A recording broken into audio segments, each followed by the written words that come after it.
ಮಂಗಳಾಚರಣೆ.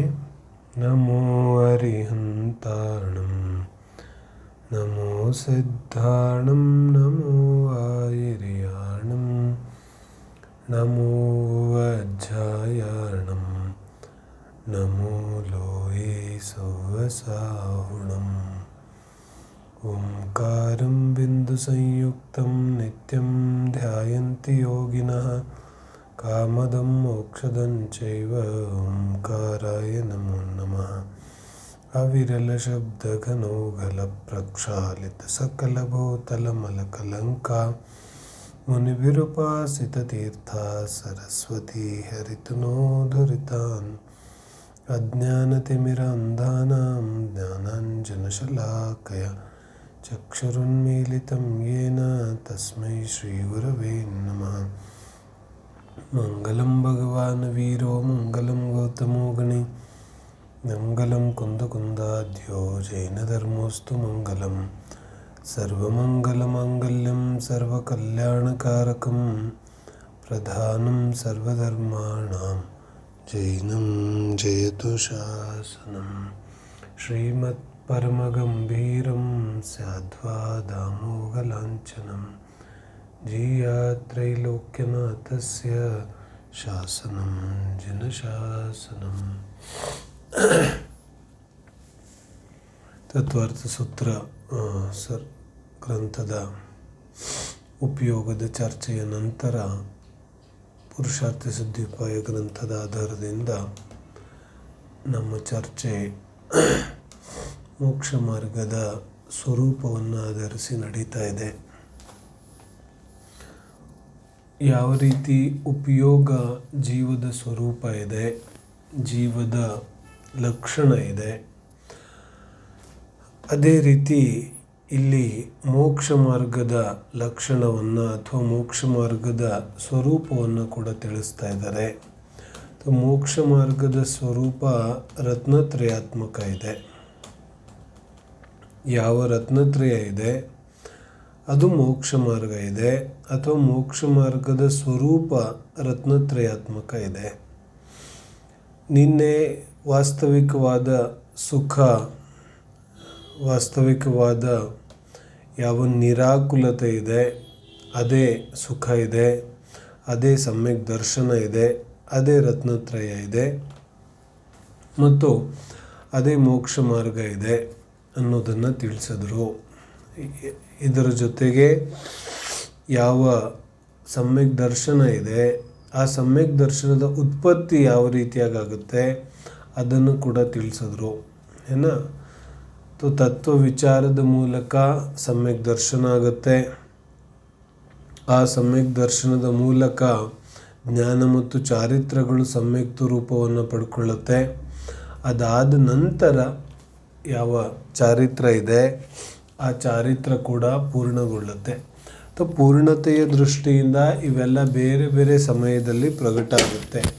ಆದರೆ ಯಾವ ಪ್ರಕಟತೆ ಇದೆ ಆ ಪ್ರಕಟತೆಯ ದೃಷ್ಟಿಯಿಂದ ಇವೆರಡೂ ಯಾವ ರತ್ನತ್ರಯಗಳಿದೆ ಇವೆಲ್ಲವೂ ಒಂದೇ ಸಮಯದಲ್ಲಿ ಪ್ರಕಟವಾಗುತ್ತೆ. ಇವುಗಳ ಯಾವ ಒಂದು ಪೂರ್ಣತೆ ಇದೆ ಅದು ಹಂತ ಹಂತವಾಗಿ ಆಗುತ್ತೆ. ಹಾಗಾಗಿ ಪಂಚಮ ಕಾಲದಲ್ಲಿ ಜನ್ಮ ಪಡೆದಿದ್ದೇವೆ, ಧರ್ಮ ಮಾಡೋಕ್ಕಾಗೋದಿಲ್ಲ, ಇಂತಿಂಥ ಪರಿಸ್ಥಿತಿ ಇದೆ, ಧರ್ಮ ಮಾಡೋಕ್ಕಾಗೋದಿಲ್ಲ, ಇದೆಲ್ಲ ಕೇವಲ ನಮ್ಮ ನೆಪ ಇದೆ. ಮೂರೂ ಲೋಕದಲ್ಲಿ ತನ್ನಿ ಪಂಚೇಂದ್ರಿಯ ಜೀವ ಎಲ್ಲಿ ಬೇಕಾದರೂ ಸಮ್ಯಕ್ ದರ್ಶನ ಪಡಿಬೋದು. ಅತ್ಯಂತ ದುರ್ಲಭ ಇರೋದು ಸಮ್ಯಕ್ ದರ್ಶನ. ಆದರೆ ನಮಗೆ ದುರ್ಲಭತೆ ಸ್ವರ್ಗ ಸುಖ ಕಾಣಿಸುತ್ತೆ. ನಿನ್ನೆ ನಾವು ಸಾಕಷ್ಟು ಚರ್ಚೆ ಮಾಡಿದ್ದೇವೆ. ಯಾವ ಸ್ವರ್ಗ ಸುಖ ಇದೆ ಆ ಸ್ವರ್ಗ ಸುಖ ವಾಸ್ತವಿಕವಾಗಿ ಸುಖ ಇಲ್ಲ, ಅಥವಾ ಇಂತಹ ಸ್ವರ್ಗ ಸುಖವನ್ನು ನಾವು ಎಷ್ಟೋ ಸಲ ಅನುಭವಿಸಿ ಬಂದಿದ್ದೇವೆ. ಸಂಸಾರದಲ್ಲಿ ಯಾವ ವಸ್ತುವನ್ನು ನಾನು ಮೊದಲೇ ನೋಡಿದ್ದೇನೆ ಅದರ ಬಗ್ಗೆ ನನಗೆ ಎಷ್ಟು ಆಕರ್ಷಣೆ ಇರುತ್ತೆ. ಮಾರ್ಕೆಟಲ್ಲಿ ಮೊಬೈಲ್ಗಳು ದಿನ ಬರ್ತಾನೆ ಇರುತ್ತೆ. ಒಂದು ವರ್ಷದ ಹಿಂದೆ ಯಾವ ಮಾಡೆಲ್ ಲಾಂಚ್ ಆಗಿದೆ ಅದನ್ನು ನಾನು ಆಲ್ರೆಡಿ ತೊಗೊಂಡು ಯೂಸ್ ಮಾಡಿ ಬಿಟ್ಬಿಟ್ಟಿದ್ದೀನಿ. ಮತ್ತು ಈಗ ಯಾರಾದರೂ ಬಂದು ಹೇಳಿದ್ರೆ ನೋಡಿ ನಾನು ಈ ಮೊಬೈಲ್ ತೊಗೊಂಡೆ ಅಂತ, ನನಗೆ ಎಷ್ಟು ಇಂಟ್ರೆಸ್ಟ್ ಇರುತ್ತೆ ಅದರಲ್ಲಿ, ನಾನು ಆವಾಗಲೇ ಯೂಸ್ ಮಾಡಿ ಬಿಟ್ಬಿಟ್ಟಿದ್ದೀನಿ ಅಂತೀನಿ. ಆದರೆ ಸ್ವರ್ಗ ಸುಖ, ಇಂದ್ರಿಯ ಸುಖ ಇವನಿಗೆ ಯಾವತ್ತೂ ಹೀಗೆ ಅನಿಸೋದೇ ಇಲ್ಲ. अच्छा स्वर्ग सुख तो याद नहीं है ना, ಯಾವ ಸ್ವರ್ಗ ಸುಖ ಇದೆ ಅದು ನಮಗೆ ಜ್ಞಾಪಕ ಇಲ್ಲ. ಆದರೆ ಈ ಸಂಸಾರದಲ್ಲಿ ಯಾವ ಸುಖ ಇದೆ ಅದಾದರೂ ಜ್ಞಾಪಕ ಇದೆಯಲ್ಲ ಏನ. ಈಗ ಯಾವ ಸುಖವನ್ನು ನಾವು ಇಂದ್ರಿಯ ಭೋಗವನ್ನು ಮಾಡ್ತಾ ಇದ್ದೇವೆ ಅದೇನು ಮರ್ತಿಲ್ಲ ತಾನೆ. ಆದರೆ ಅದನ್ನು ಇಷ್ಟು ಸಲ ಭೋಗ ಮಾಡಿದ್ರೂ ಕೂಡ ನಾನು ಯಾವತ್ತೂ ಕೂಡ ಅದರ ಕಡೆಗೆ ನಿರಾಸಕ್ತಿ ಭಾವದಿಂದ ನೋಡೋದೇ ಇಲ್ಲ. ಹೇಳ್ತಾರೆ ಯಾವ ಇಂದ್ರಿಯ ಭೋಗ ಇದೆ ಆ ಭೋಗದಲ್ಲಿ ವಿವಿಧ ವಿವಿಧ ಪ್ರಕಾರಗಳನ್ನು ಸೃಷ್ಟಿ ಮಾಡ್ಕೋತೇನೆ. ಏನೋ ತಿನ್ನಲಿಕ್ಕೆ ಬೇಜಾರಾದರೆ ಅದರಲ್ಲಿ ಇನ್ನೂ ಪ್ರಕಾರಗಳನ್ನು ಮಾಡಿ ಮಾಡಿ ತಿಂತಾನೆ. ಅದು ತಿನ್ನಕ್ಕೆ ಬೇಜಾರಾದರೆ ಇನ್ನೊಂದು ತಿಂತಾನೆ, ಇನ್ನೊಂದು ತಿನ್ನಕ್ಕೆ ಬೇಜಾರಾದರೆ ಇನ್ನೊಂದು ತಿಂತಾನೆ. ಪ್ರಕಾರಗಳ ಒಂದು ಬದಲಾವಣೆಗಳನ್ನು ಮಾಡಿಕೊಂಡು ಸೇವಿಸ್ತಾನೆ. ಆದರೆ ಯಾವ ತಿನ್ನುವಂತಹ ಭೋಗ ಮಾಡುವಂತಹ ಕ್ರಿಯೆ ಇದೆ ಅದರ ಬಗ್ಗೆ ನಿರಾಸಕ್ತಿ ಯಾವತ್ತೂ ಬರೋದಿಲ್ಲ ಇವನಿಗೆ. ಹಾಗೆಯೇ ಯಾವ ಸ್ವರ್ಗ ಸುಖ ಇದೆ, ಯಾವ ಸ್ವರ್ಗ ಸುಖದ ಲೋಭವನ್ನು ತೋರಿಸಿ ಜೀವ ಧರ್ಮಕ್ಷೇತ್ರದಲ್ಲಿ ಬರ್ತಾನೆ. ಅಧಿಕಾಂಶ ಜೀವಿಗಳು ಯಾವ ಜೀವಿಗಳ ಧರ್ಮಕ್ಷೇತ್ರದಲ್ಲಿ ಬರುತ್ತೆ ಅವುಗಳಿಗೆ ಮುಖ್ಯ ಆಕರ್ಷಣೆ ಯಾವ ಸ್ವರ್ಗ ಸುಖ ಇದೆ ಅದು ಮುಖ್ಯ ಆಕರ್ಷಣೆ ಇದೆ. ಆದರೆ ಜಿನವಾಣಿಯನ್ನು ನಾವು ಸ್ಪಷ್ಟವಾಗಿ ಓದಿದ್ರೆ ನಮಗೆ ಗೊತ್ತಾಗುತ್ತೆ ಈ ಸ್ವರ್ಗ ಸುಖ ಏನು ಹೊಸದೇನಲ್ಲ, ಇದು ಇವಾಗೇನು ಹೊಸದು ಪ್ರಗಟ ಏನಾಗ್ತಾ ಇಲ್ಲ. ಅನಾದಿ ಕಾಲದಿಂದ ಅನಂತ ಬಾರಿ ಯಾವ ಸ್ವರ್ಗ ಸುಖ ಇದೆ ಆ ಸ್ವರ್ಗ ಸುಖವನ್ನು ನಾನು ಪಡ್ಕೊಂಬಂದಿದ್ದೇನೆ. ತೋ ಅನಾದಿ ಕಾಲದಿಂದ ಅನಂತ ಬಾರಿ ಸ್ವರ್ಗ ಸುಖವನ್ನು ಅನುಭವಿಸಿದ್ದೀನಿ ಅಂದಮೇಲೆ ಇದೇನು ಹೊಸದಾಗಲಿಲ್ಲ. ಮತ್ತು ಅಂತಹ ಯಾವ ತುಚ್ಛ ಏನು ಹೇಳ್ತಾರೆ ಹಳೇದಾದಂತಹ ಅನ್ಅಪ್ಡೇಟೆಡ್ ಯಾವ ಸುಖ ಇದೆ ಅದರ ಬಗ್ಗೆ ಎಷ್ಟೊಂದು ಆಕರ್ಷಣೆ ಜೀವಕ್ಕೆ ಯಾಕಿದೆ? ಇದೆಲ್ಲ ಅವನ ಅಜ್ಞಾನದಿಂದ. ಅಜ್ಞಾನ ಇದೆ ಅದೇ ಸುಖ ಇದೆ, ಅಜ್ಞಾನ ಇದೆ. ಯಾವ ಜೀವಕ್ಕೆ ಟೋಡ್ರಮಲ್ಜಿ ಉದಾಹರಣೆ ಕೊಟ್ರಲ್ಲ, ಇವನಿಗೆ ಕಾಲಿಗೆ ಕೈಗೆ ಮೈಗೆ ಎಲ್ಲೋ ಕಡಿತ ಬಂದಿರುತ್ತೆ, ಕೆರ್ಕೊಳ್ತಾ ಇರ್ತಾನೆ. ಕೆರ್ಕೊಂಡು ಗಾಯ ಮಾಡ್ಕೋತಾನೆ ಆದ್ರೂ ಅವನಿಗೇನಾಗ್ತಿದೆ ಅದರಲ್ಲಿ ಸುಖ ಸಿಗ್ತಾ ಇದೆ, ಅದನ್ನು ಸುಖ ಅಂತ ತಿಳಿದಿದ್ದಾನೆ. ವಾಸ್ತವಿಕವಾಗಿ ಅದು ಗಾಯ ಮಾಡ್ತಾ ಇದೆ, ನಿನಗೆ ದುಃಖ ಕೊಡ್ತಾ ಇದೆ, ಅದು ಇನ್ನೊಂದು ಹೊಸ ಸಮಸ್ಯೆಯನ್ನು ಉಂಟು ಮಾಡೋದಿದೆ.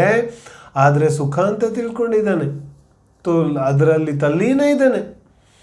ಹಾಗೆ ಈ ಅಜ್ಞಾನಿ ಯಾವ ಸ್ವರ್ಗ ಸುಖ ಇದೆ ಅಥವಾ ಯಾವ ಇಂದ್ರಿಯ ಭೋಗ ಇದೆ ಅದಂತೂ ವಾಸ್ತವಿಕವಾಗಿ ದುಃಖವನ್ನು ಕೊಡೋದಿದೆ, ದುಃಖ ರೂಪ ಇದೆ. ಆದರೆ ಸುಖ ಅಂತ ತಿಳ್ಕೊಂಡಿದ್ದಾನೆ. ಆಕರ್ಷಣೆ ಎಲ್ಲ ಸ್ವರ್ಗ ಸುಖದ್ದಿದೆ. ಮತ್ತು ಸಮ್ಯಕ್ ದರ್ಶನದ ಕಡೆಗೆ ಗಮನ ಎಲ್ಲಿ ಹೋಗುತ್ತೆ? ಏನು ಮಾಡೋದಿದೆ, ಧರ್ಮ ಮಾಡಿ ಏನು ಮಾಡೋದು? ಸ್ವರ್ಗ ಸಿಗುತ್ತೆ, ಪುಣ್ಯ ಆಗುತ್ತೆ. ಈ ಸ್ವರ್ಗ ಪುಣ್ಯಗಳನ್ನು ಮೀರಿ ನಾನು ಧರ್ಮದ ಪರಿಭಾಷೆಯನ್ನು ಯಾವತ್ತೂ ನೋಡೋದೇ ಇಲ್ಲ. ಆದರೆ ಜಿನವಾನಿ ಬಾರಿ ಬಾರಿ ಹೇಳ್ತಾ ಇದೆ ರತ್ನತ್ರಯ ಧರ್ಮ ಇದೆ. ಮತ್ತು ರತ್ನತ್ರಯದಲ್ಲಿ ಯಾವ ಮೊದಲನೇ ರತ್ನ ಸಮ್ಯಕ್ ದರ್ಶನ ಇದೆ, ಅದರ ಪರಿಭಾಷೆ ಏನು ಹೇಳ್ತಾರೆ? ತತ್ವಾರ್ಥ ಶ್ರದ್ಧಾನಂ ಸಮ್ಯಕ್ ದರ್ಶನಂ. ತತ್ವಾರ್ಥಗಳ ಶ್ರದ್ಧೆ ಮಾಡಬೇಕಿದೆ. ಆಪ್ತಾಗಮ ತಪೋಭೃತಾನಂ, ದೇವಶಾಸ್ತ್ರ ಗುರುಗಳ ಶ್ರದ್ಧೆ ಮಾಡಬೇಕಿದೆ. ಆ ಮೂಲಕ ನಾನು ನನ್ನ ಆತ್ಮಶ್ರದ್ಧೆ ಮಾಡಬೇಕಿದೆ, ಸ್ವಸನ್ಮುಖ ದೃಷ್ಟಿ ಆಗಬೇಕಿದೆ. ಆಗ ಸಮ್ಯಕ್ ದರ್ಶನ ಪ್ರಗಟ ಆಗುತ್ತೆ. ಆದರೆ ಸಮಸ್ಯೆ ಅರ್ಥ ಆಗ್ತಿದೆಯಲ್ಲ, ದೊಡ್ಡ ಸಮಸ್ಯೆ ಎಲ್ಲಿ ಉಂಟಾಗೋಯ್ತು? ಧರ್ಮದ ಹೆಸರಲ್ಲಿ ಪುಣ್ಯಭಾವವನ್ನೇ ಧರ್ಮ ಅಂತ ತಿಳಿದು ಅಲ್ಲಿಗೆ ಅವನು ಸಿಕ್ಕಾಕೊಂಡ್ಬಿಟ್ಟ, ಅದ್ರ ಮುಂದೆ ಬರಲಿಲ್ಲ. ಆದರೆ ವಾಸ್ತವಿಕವಾಗಿ ಏನು ಮಾಡಬೇಕಿತ್ತು? ಪಾಪದಿಂದ ಪುಣ್ಯದಲ್ಲಿ ಬಂದು ಪುಣ್ಯವನ್ನು ಮೆಟ್ಟಿಲು ಮಾಡಿಕೊಂಡು ಆ ಪುಣ್ಯದ ಮೆಟ್ಟಿಲು ಮೇಲೆ ಹತ್ತಿ ನಾನು ಶುದ್ಧ ಭಾವಕ್ಕೆ ಹೋಗಬೇಕಿತ್ತು. समझ में आई ना बात? ये पुण्य तो सीढ़ी है, इसको तो छोड़ना है. यदि ऊपर चढ़ना है तो सीढ़ियाँ तो छोड़ना पड़ेगा ना.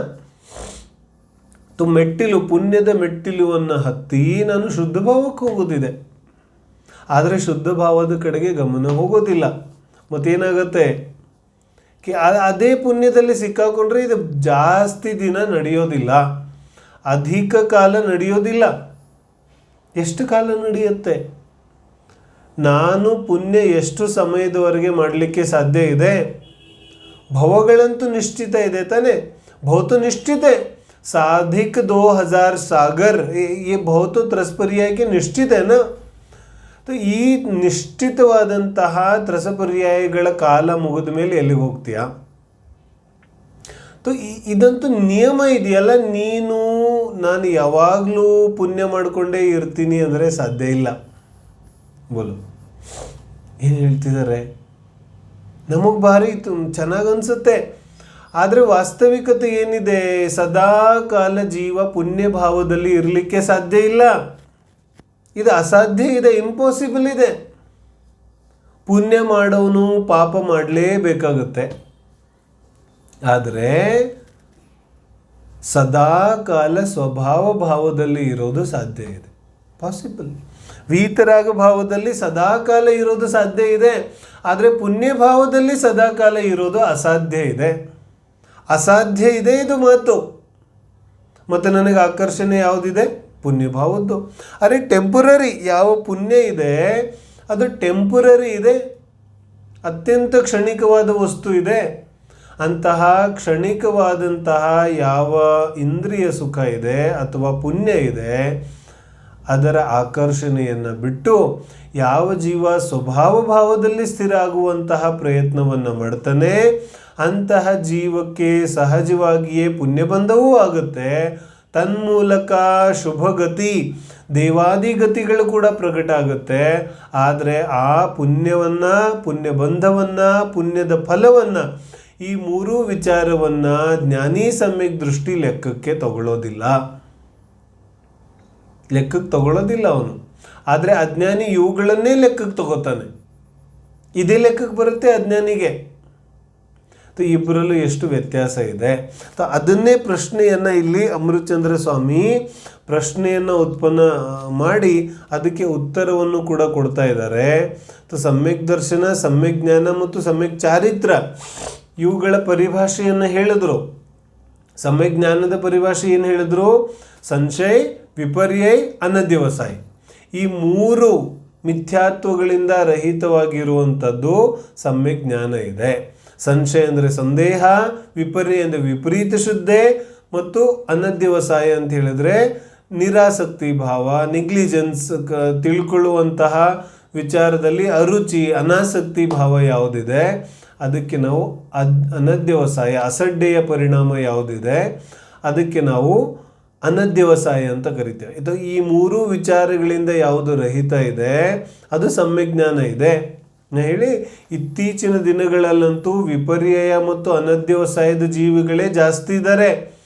ಸಂದೇಹ, ಸಂಶಯ, ಮಿಥ್ಯಾತ್ವ ಜೀವಿಗಳು ಬಹಳ ಕಡಿಮೆ.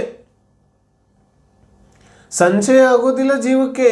ಇವನಿಗೆ ಇದೇ ರೀತಿಯಾಗಿದೆ, ನಾನು ಹೆಂಗೆ ತಿಳ್ಕೊಂಡಿದ್ದೀನಿ ಹಾಗೇ ಇದೆ ಅಂತ ಇವನಿಗೆ ಶುದ್ಧ ಅಜ್ಞಾನಿಗೆ.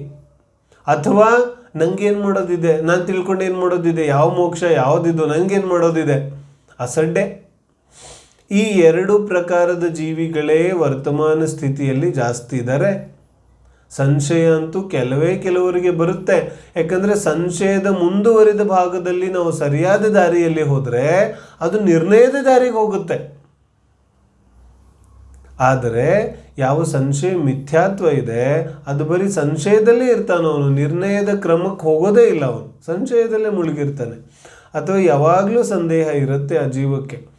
ಹಾಗಾಗಿ ಸಂಶಯ, ವಿಪರ್ಯಯ, ಅನಧ್ಯವಸಾಯ ಈ ಮೂರೂ ಪರಿಣಾಮಗಳಿಂದ ರಹಿತವಾದಂತಹ ಸಮ್ಯಕ್ ಜ್ಞಾನ ಇರುತ್ತೆ.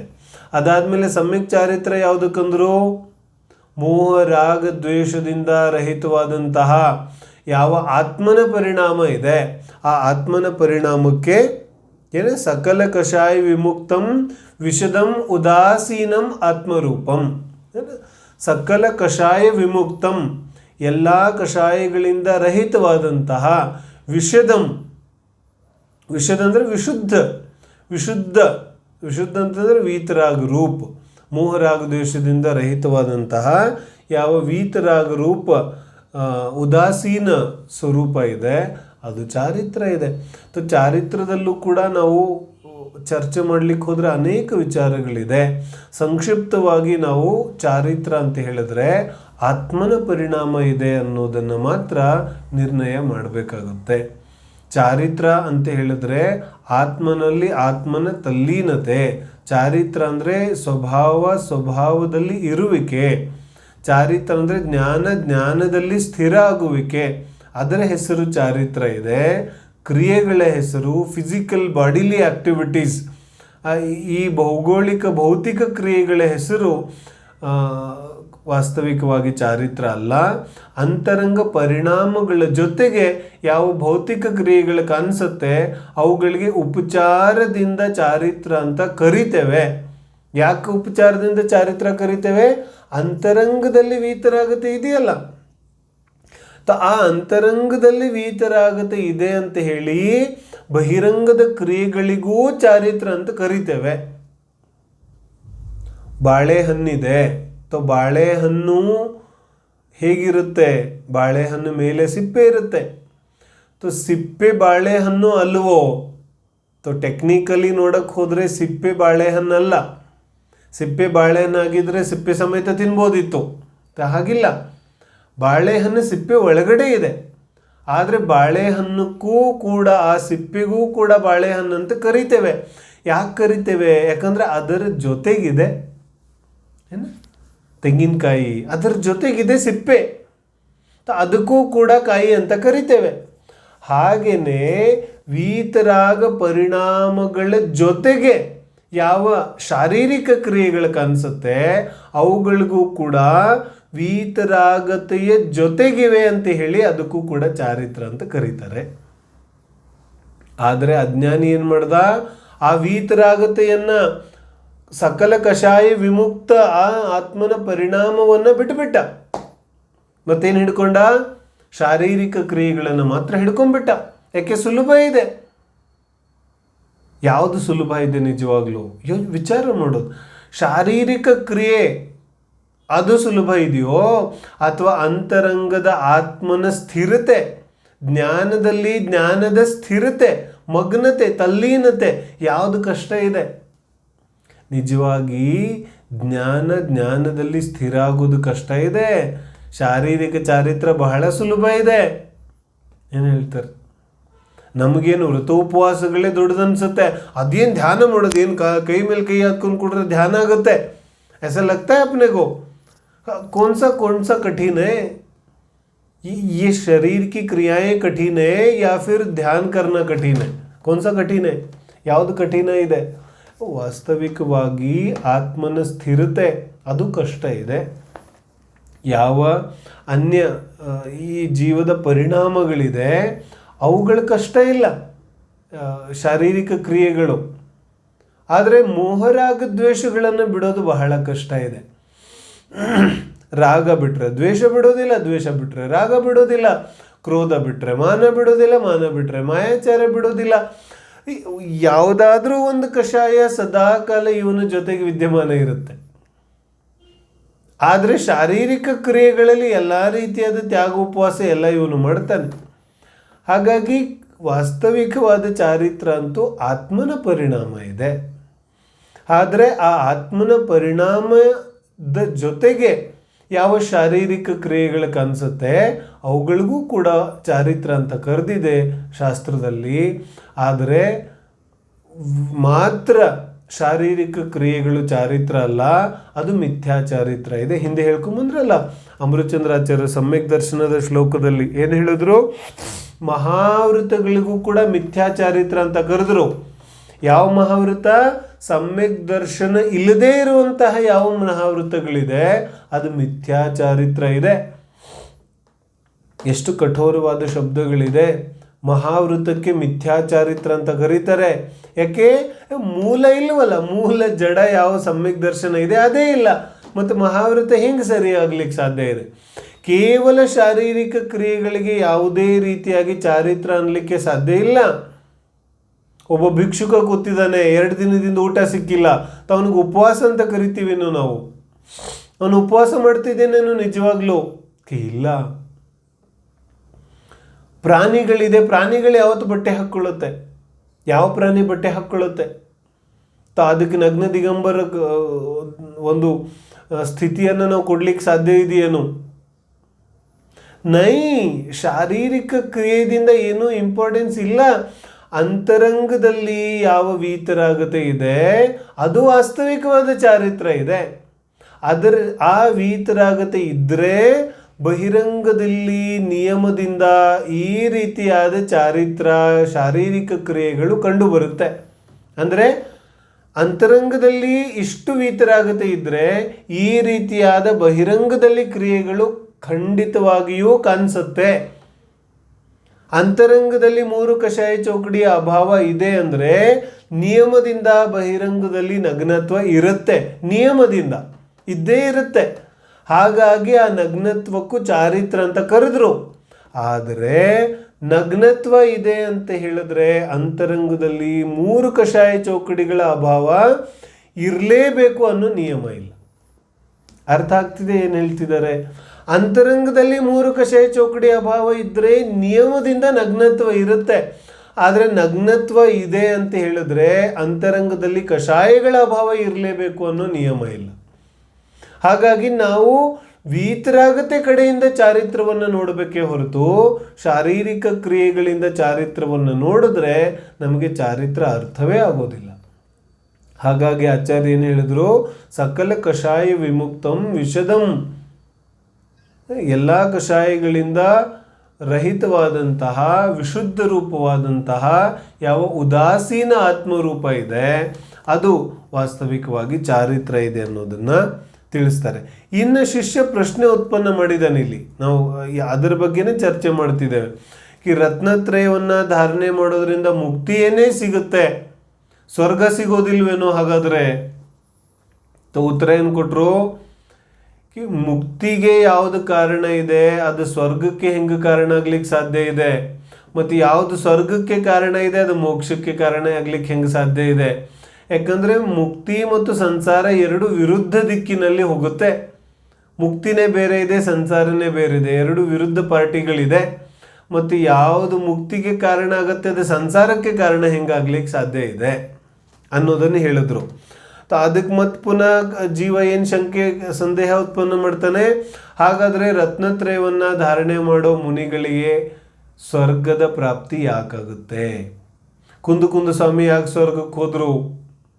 ಪೂಜ್ಯಪಾದ ಸ್ವಾಮಿ ಯಾಕೆ ಸ್ವರ್ಗಕ್ಕೆ ಹೋದ್ರು? ಹಾಗಾದರೆ ಯಾಕಂದರೆ ಅವರಂತೂ ರತ್ನತ್ರಯ ಧಾರಣೆ ಮಾಡಿದರು. ರತ್ನತ್ರಯದಿಂದ ಸ್ವರ್ಗ ಸಿಗೋದಿಲ್ಲ, ಮೋಕ್ಷ ಸಿಗುತ್ತೆ. ಹಾಗಾದರೆ ಮುನಿಗಳು ಸ್ವರ್ಗಕ್ಕೆ ಯಾಕೆ ಹೋಗ್ತಾರೆ? ಅದಕ್ಕೆ ಉತ್ತರ ಏನು ಕೊಟ್ಟರು? ರತ್ನತ್ರಯ ಅಂತೂ ಮುಕ್ತಿಗೆ ಕಾರಣ ಇದೆ. ಏನು ಹೇಳಿದ್ರು? अच्छी तरह से समझ लेना क्या कहते हैं आचार्य. प्रश्न क्या हुआ कि रत्नत्रय से स्वर्ग की प्राप्ति होती है या नहीं होती है? तो कहा रत्नत्रय से स्वर्ग की प्राप्ति नहीं होती, क्योंकि जो स्वर्ग के लिए कारण है वो मोक्ष के लिए नहीं है, और जो मोक्ष के लिए कारण है वो स्वर्ग के लिए नहीं है, क्योंकि मोक्ष मोक्ष है और संसार संसार है. तो फिर मुनियों को स्वर्ग की प्राप्ति क्यों होती है? तो कहा ರತ್ನತ್ರಯದಿಂದಂತೂ ಮುನಿಗಳಿಗೆ ಸ್ವರ್ಗದ ಪ್ರಾಪ್ತಿ ಆಗೋದಿಲ್ಲ. ಮತ್ತು ಯಾವುದರಿಂದ ಆಗುತ್ತೆ? ಆ ರತ್ನತ್ರಯಧಾರಿ ಮುನಿಗಳ ಜೀವನದಲ್ಲಿ ಇನ್ನೂ ಕೂಡ ಮೋಹ ರಾಗ ದ್ವೇಷ ಶೇಷ ಇದೆ, ಬಾಕಿ ಇದೆ. क्या कहते हैं? देखो, दो चीज होगी ना। एक एक व्यक्ति है, हमारा बच्चा है, तो पढ़ने में बहुत होशियार है ना, ತುಂಬಾ ಚೆನ್ನಾಗಿ ಓದ್ತಾನೆ, ನಂಬರ್ 1 ಬರ್ತಾನೆ, ಆದರೆ ತುಂಬಾ ಕಿಡಿಗೇಡಿತನ ಮಾಡ್ತಾನೆ, ಏನ ತುಂಬಾ ಗಲಾಟೆ ಮಾಡ್ತಾನೆ, ಅನೇಕ ರೀತಿಯಾದ ಗದ್ದಲ ಗೊಂದಲಗಳನ್ನು ಮಾಡ್ತಾನೆ, ಆದರೆ ತುಂಬಾ ಓದೋದ್ರಲ್ಲಿ ತುಂಬಾ ಮುಂದೆ ಇದ್ದಾನೆ. ನಾವೇನು ಮಾಡ್ತೀವಿ, ಅವನ ಯಾವ ಗಲಾಟೆ ಗೊಂದಲಗಳಿದೆ ಅದನ್ನು ಮುಚ್ಚಾಕ್ತೀವಿ, ಮತ್ತು ಹೈಲೈಟ್ ಏನು ಮಾಡ್ತೀವಿ, ಓದೋದ್ರಲ್ಲಿ ತುಂಬ ಒಳ್ಳೆಯವನಿದ್ದಾನೆ. ಹಾಗಾದರೆ ಗಲಾಟೆ ಮಾಡೋದಿಲ್ವೇನು? ಮಾಡ್ತಾನೆ ಗಲಾಟೆ, ಆದರೆ ಇಂಪಾರ್ಟೆನ್ಸ್ ಯಾವುದಕ್ಕೆ ಕೊಡೋದು? ಮಗು ಇದೆ, ಗಲಾಟೆ ಮಾಡೇ ಮಾಡ್ತಾನೆ, ಅವನ ವಯಸ್ಸು ಆ ರೀತಿಯಾಗಿದೆ, ಮಾಡ್ತಾನೆ ಗಲಾಟೆ. ಆದರೆ ನಾವು ಹೈಲೈಟ್ ಯಾವುದನ್ನು ಮಾಡ್ತೀವಿ? ಯಾವುದು ಒಳ್ಳೇದಿದೆ ಅದನ್ನು ಹೈಲೈಟ್ ಮಾಡ್ತೀವಿ, ಏನ? ಹಾಗೆ ಮುನಿಯ ಜೀವನ ಇದೆ, ಮುನಿ ಜೀವನ ಸಂಪೂರ್ಣವಾಗಿ ಶುದ್ಧ ಇದೆ, ಆದರೆ ಅಶುದ್ಧಿ ಇಲ್ವೇನು? ಹೇಳ್ತಾರೆ ಮುನಿ ಜೀವನದಲ್ಲೂ ಅಶುದ್ಧಿ ಇದೆ. ಅಶುದ್ಧಿ ಇಲ್ಲದೆ ಹೋದರೆ ಅರ್ಹಂತ ಸಿದ್ಧ ಆಗಿ ಹೋಗ್ತಿದ್ರು, ಏನ? ಅಶುದ್ಧಿ ತೋ ಹೇ, ಅಶುದ್ಧಿ ಇದೆ, ಆದರೆ ಅಶುದ್ಧಿಯನ್ನು ಹೈಲೈಟ್ ಮಾಡೋದಿಲ್ಲ. ಯಾವುದು ವಿಶುದ್ಧಿ ಇದೆ, ಯಾವುದು ಶುದ್ಧತೆ ಇದೆ ಅದನ್ನು ಹೈಲೈಟ್ ಮಾಡ್ತೀವಿ. ಹಾಗಾಗಿ ಮುನಿ ಜೀವನ ಅತ್ಯಂತ ಶುದ್ಧ ಇದೆ ಅಂತ ಕರಿತೇವೆ. ಆದರೆ ಮುನಿ ಜೀವನದಲ್ಲೂ ಕೂಡ ಅಶುದ್ಧಿ ಇದೆ. ಯಾವ ಶುದ್ಧಿ ಇದೆ? ಅನಂತಾನುಬಂಧಿ ಅಪ್ರತ್ಯಾಖ್ಯಾನ ಪ್ರತ್ಯಾಖ್ಯಾನ ಕಷಾಯಗಳೇನೂ ಹೋಗಿದೆ, ಆದರೆ ಸಂಜ್ವಲನ ಕಷಾಯ ಇನ್ನೂ ಉಪಲಬ್ಧ ಇದೆ.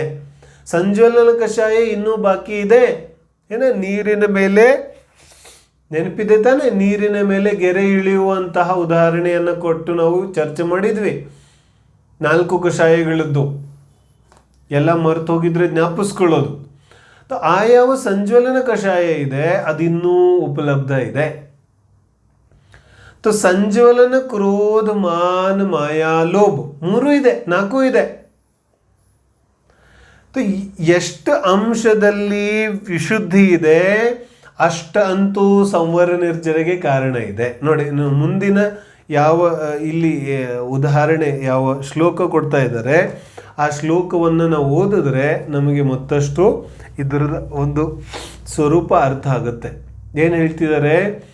ಶುಭೋಪಯೋಗಕ್ಕೂ, ಇಲ್ಲಿ ಅಪರಾಧ ಹೇಳಿದ್ರಲ್ಲ, ಯಾವ ಶುಭೋಪಯೋಗ ಇದೆ ಆ ಶುಭೋಪಯೋಗದ ಅಪರಾಧ, ಯಾಕಂತ ಹೇಳಿದ್ರೆ ನಿನ್ನೆ ಸ್ವಲ್ಪ ಚರ್ಚೆ ಮಾಡಿದ್ವಿ ನಾವು. ಯಾವ ಸ್ವರ್ಗದ ಪ್ರಾಪ್ತಿಯಾಗುತ್ತೆ ಅದು ರತ್ನತ್ರಯದಿಂದ ಆಗೋದಿಲ್ಲ.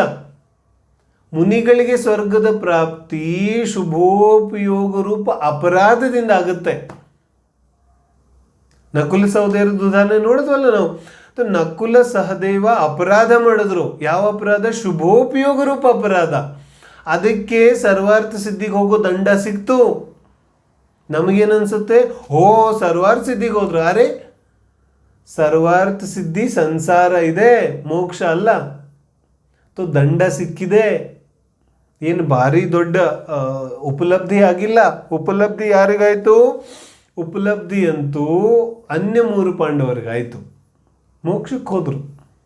ಆದರೆ ಈ ನಕುಲ ಸಹದೇವರಿಗೆ ಆ ಶುಭೋಪಯೋಗ ರೂಪ ಯಾವ ಅಪರಾಧ ಇದೆ ಆ ಅಪರಾಧದಿಂದ ಸ್ವರ್ಗ ಆಗಬೇಕಾಯ್ತು, ಸರ್ವಾರ್ಥ ಸಿದ್ಧಿಗೆ ಹೋಗ್ಬೇಕಾಯ್ತು. ಯಾವುದು ನಮ್ಮನ್ನು ಸಂಸಾರದಲ್ಲಿ ಪರಿಭ್ರಮಣೆ ಮಾಡುತ್ತೆ ಅದು ಅಪರಾಧನೋ ಅಥವಾ ಒಳ್ಳೆ ಕೆಲಸನೋ ವಿಚಾರ ಮಾಡೋದು. ಯಾವ ಭಾವದಿಂದ ನಾನು ಸಂಸಾರದಲ್ಲಿ ಪರಿಭ್ರಮಣೆ ಮಾಡ್ತೇನೆ ಆ ಭಾವ ವಾಸ್ತವಿಕವಾಗಿ ಸ್ವಭಾವ ಭಾವನೋ ಅಥವಾ ಅಪರಾಧ ಭಾವನೋ. ಯಾವುದು ನನಗೆ ದುಃಖ ಕೊಡೋದಿದೆ, ಯಾವುದು ನನ್ನ ಸಂಸಾರದಲ್ಲಿ ಪರಿಭ್ರಮಣೆ ಮಾಡಿಸ್ತಾ ಇದೆ ಅದು ಅಪರಾಧ ಇದೆ, ಅದು ಸ್ವಭಾವ ಭಾವ ಆಗ್ಲಿಕ್ಕೆ ಹೇಗೆ ಸಾಧ್ಯ ಇದೆ? ಹಾಗಾಗಿ ಅದಕ್ಕೇನಂದ್ರು, ಅದಕ್ಕೆ ಅಪರಾಧ ಅಂತ ಕರೆದ್ರು, ಏನ? ಮುಂದೆ ಇನ್ನು ಮುಂದೆ ನೋಡಿ 220ನೇ ಪದ್ಯ ಮೊದಲು ನೋಡೋದು, ಏನ? ಆಮೇಲೆ ನಾವು ಈ ರಾಗಾಂಶದ ಸ್ವಲ್ಪ ಚರ್ಚೆ ಮಾಡೋದಿದೆ. ಇದು ಚರ್ಚೆ ಬಹಳ ಅದ್ಭುತ ಇದೆ, ಎಷ್ಟಾಗುತ್ತೆ ನೋಡೋಣ. 220ನೇ ಪದ್ಯದಲ್ಲಿ ಏನು ಹೇಳ್ತಾರೆ? ರತ್ನತ್ರಯಮಿಹ ಹೇತುರ್ ನಿರ್ವಾಣಸ್ಯೈವ ಭವತಿ ನಾನ್ಯಸ್ಯ ಆಸ್ರವತಿ ಯತ್ತು ಪುಣ್ಯಂ ಶುಭೋಪಯೋಗೋ ಅಯಂ ಅಪರಾಧ. ಮೂಲ ಪದ್ಯದಲ್ಲಿ ಅಮೃತಚಂದ್ರ ಸ್ವಾಮಿ ಶುಭೋಪಯೋಗೋ ಅಯಂ ಅಪರಾಧ ಮೂಲ ಪದ್ಯದಲ್ಲಿ ಹೇಳ್ತಿದ್ದಾರೆ. ನಾವು ಇದನ್ನು ನೇರವಾಗಿ ಹೇಳಕ್ಕಾಗತ್ತೇನೋ? ಧೈರ್ಯ ಆಗುತ್ತೇನೋ? ಶುಭೋಪಯೋಗೋ ಅಯಂ ಅಪರಾಧ. ಅಮೃತಚಂದ್ರ ಸ್ವಾಮಿ ಹೇಳ್ತಿದ್ದಾರೆ, ನಮಗೆ ಪಾಪ ಮಾಡುವಾಗೇನೋ ಅಪರಾಧ ಬೋಧ ಆಗುತ್ತೆ, ಆದರೆ ಪಾಪ ಬಿಟ್ಟ ಮೇಲೆ ಯಾವಾಗ ಪುಣ್ಯಕ್ಕೆ ಬರ್ತೇವೆ, ಪುಣ್ಯಕ್ಕೆ ಬಂದಾಗ ನಮಗೆ ಅಪರಾಧ ಭಾವನೆ ಹೊಟ್ಟೋಗ್ಬಿಡುತ್ತೆ. ಪುಣ್ಯದ ಅಪೇಕ್ಷೆಯಿಂದ, ಪಾಪದ ಅಪೇಕ್ಷೆಯಿಂದ ಪುಣ್ಯ ಒಳ್ಳೆಯದಾಗಿರಬಹುದು, ಆದರೆ ಶುದ್ಧ ಭಾವದ ಅಪೇಕ್ಷೆಯಿಂದ ಪುಣ್ಯ ಕೂಡ ಹೇಯ ಇದೆ. ಅಪೇಕ್ಷೆಯನ್ನು ಅರ್ಥ ಮಾಡ್ಕೋಬೇಕು. ಪುಣ್ಯ ಮಾಡುವಾಗ ನಮಗೆ ಯಾವಾಗ ಅಪರಾಧ ಅನಿಸುತ್ತೆ? ಅನಾದಿ ಕಾಲದ ಯಾವ ಅಗ್ರಹೀತ ಮಿಥ್ಯಾತ್ವ ಇದೆ ಅದರ ಬಗ್ಗೆ ಇಲ್ಲಿ ಹೇಳ್ತಿದ್ದಾರೆ. ಇದು ಅಗ್ರಹೀತ ಮಿಥ್ಯಾತ್ವ ಇದೆ.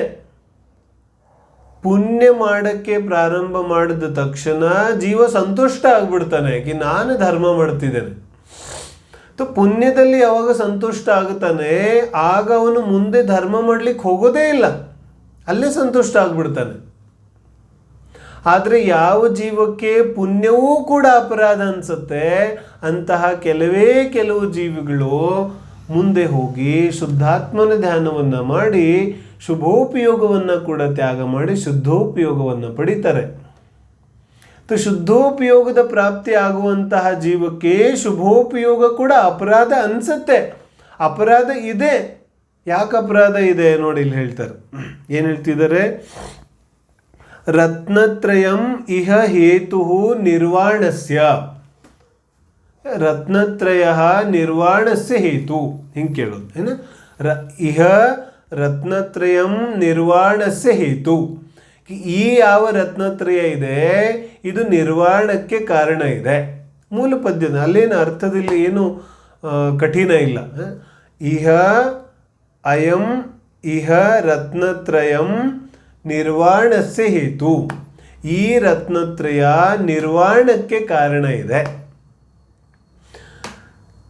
ನ ಅನ್ಯಸ್ಯ ಭವತಿ. ನ ಅನ್ಯಸ್ಯ ಅಂದ್ರೆ ಅನ್ಯಕ ಅಂದ್ರೆ ಸ್ವರ್ಗದಲ್ಲ. ಅಂದರೆ ಈ ಯಾವ ರತ್ನತ್ರಯ ಇದೆ ಇದು ನಿರ್ವಾಣಕ್ಕೆ ಕಾರಣ ಇದೆ, ಅನ್ಯ ವಿಚಾರ ಯಾವುದಕ್ಕೂ ಕಾರಣ ಇಲ್ಲ. ಯಾವುದಕ್ಕೂ ಅಂದರೆ ಸ್ವರ್ಗಾದಿಗಳಿಗೆ ರತ್ನತ್ರಯ ಕಾರಣ ಇಲ್ಲ. ಎಷ್ಟು ಸ್ಪಷ್ಟವಾಗಿ ಹೇಳ್ತಿದ್ದಾರೆ.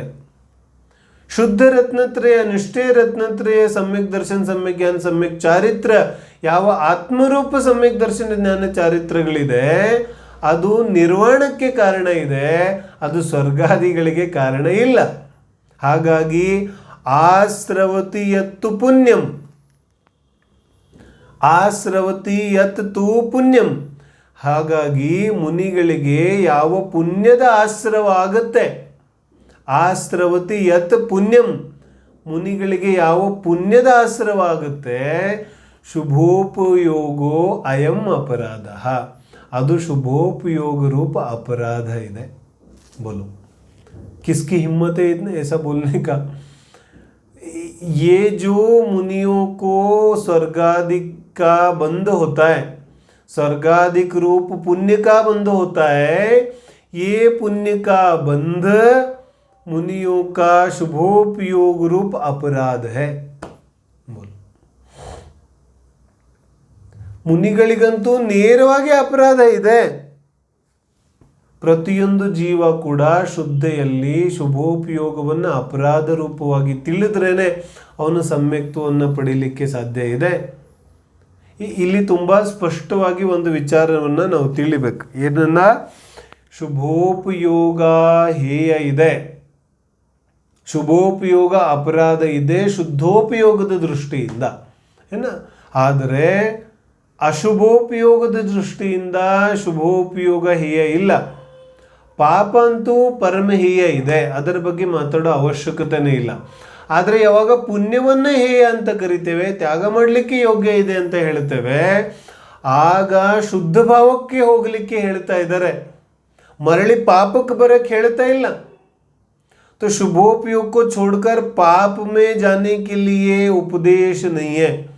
ಶುಭೋಪಯೋಗ छूटते ಶುಭೋಪಯೋಗ ತನ್ನಿಂದ ತಾನೇ ಬಿಟ್ಟು ಹೋಗುತ್ತೆ. ಯಾವಾಗ ಶುದ್ಧೋಪಯೋಗಕ್ಕೆ ಹೋಗುತ್ತೇವೆ ಆಗ ಶುಭೋಪಯೋಗ ಸಹಜವಾಗಿ ಬಿಟ್ಟು ಹೋಗುತ್ತೆ.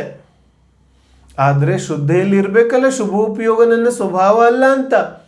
ಯಾವಾಗ ಶುಭೋಪಯೋಗ ನನ್ನ ಸ್ವಭಾವ ಅಲ್ಲ ಅಂತ ಶ್ರದ್ಧೆ ಆಗುತ್ತೆ ಆವಾಗ ಸಹಜವಾಗಿಯೇ ಶುದ್ಧೋಪಯೋಗದ ಕಡೆಗೆ ಗಮನ ಜಾಸ್ತಿ ಹೋಗುತ್ತೆ.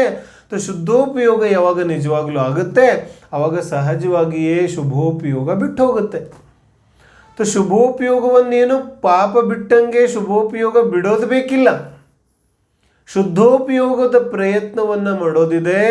ಶುದ್ಧೋಪಯೋಗದ ಪ್ರಯತ್ನವನ್ನು ಯಾವ ಜೀವ ಮಾಡ್ತಾನೆ ಅವನ ಶುಭೋಪಯೋಗ सहजವಾಗಿ ಬಿಟ್ಟು ಹೋಗುತ್ತೆ. मैं दोबारा बोल रहा हूँ, क्या कह रहे हैं?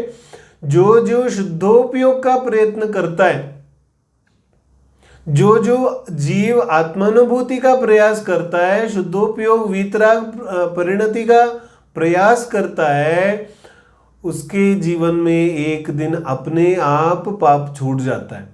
छोड़ने की आवश्यकता नहीं है, पाप बिडो आवश्यकತೆ ಇಲ್ಲ. ಶುದ್ಧೋಪಯೋಗದ ಪ್ರಯತ್ನ ಮಾಡೋದೇ ಪಾಪದ ನಿವೃತ್ತಿ ಇದೆ. ಶುದ್ಧೋಪಯೋಗದ ಪ್ರಯತ್ನವೂ ಕೂಡ ಶುಭೋಪಯೋಗ ಇದೆ. ಏನು ಹೇಳ್ತಿದ್ದಾರೆ? ಶುದ್ಧೋಪಯೋಗದ ಯಾವ ಪ್ರಯತ್ನ ಇದೆ ಆ ಪ್ರಯತ್ನ ಕೂಡ ಶುಭೋಪಯೋಗ ಇದೆ. ಆದರೆ ಯಾವಾಗ ಪ್ರಯತ್ನದ ಮೂಲಕ ಶುದ್ಧೋಪಯೋಗ ಆಗತ್ತೆ ಆಗ ವಾಸ್ತವಿಕವಾಗಿ ಈ ಯಾವ ಶುಭೋಪಯೋಗ ಇದೆ ಅದು ಬಿಟ್ಟು ಹೋಗುತ್ತೆ. ಆ ಮೂಲಕ ನನಗೆ ನಿಜವಾಗಿಯೂ ಆತ್ಮನ ಅನುಭೂತಿಯ ಮೂಲಕ ಸಂವರ ನಿರ್ಜರೆ ಆಗುತ್ತೆ, ತನ್ಮೂಲಕ ಮುಕ್ತಿಯ ಪ್ರಾಪ್ತಿ ಕೂಡ ಆಗುತ್ತೆ.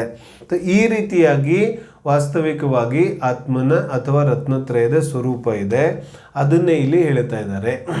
ಇನ್ನು 212ರಿಂದ ಇದನ್ನು ಮತ್ತಷ್ಟು ಸ್ಪಷ್ಟ ಮಾಡ್ತಾರೆ. ಏನು ಸ್ಪಷ್ಟ ಮಾಡ್ತಾರೆ? ಆ ಮುನಿರಾಜರುಗಳಿಗೆ ರತ್ನತ್ರಯನೂ ಇದೆ, ಆದರೂ ಅವ್ರಿಗೆ ಬಂಧ ಹೇಗಾಗುತ್ತೆ? ಇವನಿಗಿನ್ನೂ ಅರ್ಥ ಆಗಲಿಲ್ವಲ್ಲ. ಏನು ಉತ್ತರ ಕೊಟ್ಟರು? ರತ್ನತ್ರಯದಿಂದ ಬಂಧ ಆಗೋದಿಲ್ಲ. ಬಂಧ ಯಾವುದರಿಂದ ಆಗುತ್ತೆ? ಇನ್ನೂ ಯಾವ ಮೋಹ ರಾಗ ದ್ವೇಷ ಉಪಲಬ್ಧ ಇದೆ ಅದರಿಂದ ಬಂಧ ಆಗುತ್ತೆ. ಆದರೆ ಶಿಷ್ಯ ಏನು ಕೇಳ್ತಾನೆ ಪುನಃ, ಮತ್ತು ರತ್ನತ್ರಯನೂ ಇದೆಯಲ್ಲ ಮತ್ತೆ ಯಾಕೆ ಬಂಧ ಆಗುತ್ತೆ? ರತ್ನತ್ರಯ ಇದ್ದ ಮೇಲೆ ಬಂಧ ಆಗಬಾರ್ದಲ್ಲ, ರತ್ನತ್ರಯ ಇದ್ದಾಗ ಯಾಕೆ ಬಂಧ ಆಗುತ್ತೆ? ಅದಕ್ಕೆ ಉತ್ತರ ಕೊಡ್ತಾರೆ. 3 ಪದ್ಯ ಒಂದೇ ಸಮಾನ ಇದೆ. ಏನಾಂಶೇನ ಸುದೃಷ್ಟಿಸ್ತೇನಾಂಶೇನಾಸ್ಯ ಬಂಧನಂ ನಾಸ್ತಿ, ಏನಾಂಶೇನ ತು ರಾಗಸ್ತೇನಾಂಶೇನಾಸ್ಯ ಬಂಧನಂ ಭವತಿ, ಏನಾಂಶೇನ ಜ್ಞಾನಂ ತೇನಾಂಶೇನಾಸ್ಯ ಬಂಧನಂ ನಾಸ್ತಿ, ಏನಾಂಶೇನ ತು ರಾಗಸ್ತೇನಾಂಶೇನಾಸ್ಯ ಬಂಧನಂ ಭವತಿ, ಏನಾಂಶೇನ ಚರಿತ್ರಂ ತೇನಾಂಶೇನಾಸ್ಯ ಬಂಧನಂ ನಾಸ್ತಿ, ಏನಾಂಶೇನ ತು ರಾಗಸ್ತೇನಾಂಶೇನ ಬಂಧನಂ ಭವತಿ. 3 ಪದ್ಯಗಳು ತುಂಬ ಕಾಮನ್ ಇದೆ. ಅದರಲ್ಲಿ ಏನು? ದರ್ಶನ, ಜ್ಞಾನ, ಚಾರಿತ್ರ 3ಗಳು. ಸುದೃಷ್ಟಿ ಅಂದರೆ ಸಮ್ಯಕ್ ದರ್ಶನ್. ಸಮ್ಯಕ್ ದರ್ಶನ್ 2ನೇ ಪದ್ಯದಲ್ಲಿ ಜ್ಞಾನ, 3ನೇ ಪದ್ಯದಲ್ಲಿ ಚಾರಿತ್ರ. ಎಷ್ಟು ಅಂಶದಲ್ಲಿ ಸಮ್ಯಕ್ ದರ್ಶನ ಇದೆ? ತೇನಾಂಶೇನಸ್ಯ ಬಂಧನಂ ನಾಸ್ತಿ. ನಾಸ್ತಿ ಅಂದರೆ ಇಲ್ಲ. ಎಷ್ಟು ಅಂಶದಲ್ಲಿ ಸಮ್ಯಕ್ ದರ್ಶನ ಇದೆ ಅಷ್ಟು ಅಂಶದಲ್ಲಿ ಬಂಧ ಇಲ್ಲ. 2ನೇದು, ಎಷ್ಟು ಅಂಶದಲ್ಲಿ ಜ್ಞಾನ ಇದೆ ಅಷ್ಟು ಅಂಶದಲ್ಲಿ ಬಂಧ ಇಲ್ಲ. 3ನೇದು, ಎಷ್ಟು ಅಂಶದಲ್ಲಿ ಚಾರಿತ್ರ ಇದೆ ಅಷ್ಟು ಅಂಶದಲ್ಲಿ ಬಂಧ ಇಲ್ಲ. ಇನ್ನಿದ್ರ ಉಲ್ಟಾ, ಎಷ್ಟು ಅಂಶದಲ್ಲಿ ರಾಗ ಇದೆ ಅಷ್ಟು ಅಂಶದಲ್ಲಿ ಬಂಧನ ಇದೆ. ಇದು ಒಂದೇ, 3ಕ್ಕೂ ಒಂದೇ. ಏನು ಹೇಳ್ತಿದ್ದಾರೆ? ಎಷ್ಟು ಅಂಶದಲ್ಲಿ ಸಮ್ಯಕ್ ದರ್ಶನ ಅಥವಾ ಸಮ್ಯಕ್ತ್ವ ಇದೆ ಅಷ್ಟು ಅಂಶದಲ್ಲಿ ಬಂಧನ ಇಲ್ಲ. ಮತ್ತು ಎಷ್ಟು ಅಂಶದಲ್ಲಿ ರಾಗ ಇದೆ ಅಷ್ಟು ಅಂಶದಲ್ಲಿ ಬಂಧನ ಇದೆ. ಏನು ಸಮಸ್ಯೆ ಇದೆ? 2 ಒಂದೇ ಸಲ ಇದೆ. ಸಮ್ಯಕ್ ದರ್ಶನದ ಜೊತೆಗೆ ರಾಗಾಂಶ ಕೂಡ ಉಪಲಬ್ಧ ಇದೆ. ಸ್ವಲ್ಪ ರಾಗ ಹೋಗಿದೆ, ಎಷ್ಟು ರಾಗ ಹೋಗಿದೆ ಅಷ್ಟು ಬಂಧ ಇಲ್ಲ, ಎಷ್ಟು ರಾಗ ಉಳಿದಿದೆ ಅಷ್ಟು ಬಂಧ ಇದೆ. ಕ್ಯಾ ದಿಕ್ಕತ್ है? जितना क्रोध मान माया लोभ गया उतना बंध नहीं है, और जितना अभी उपलब्ध है उतना बंधन है, क्या दिक्कत है?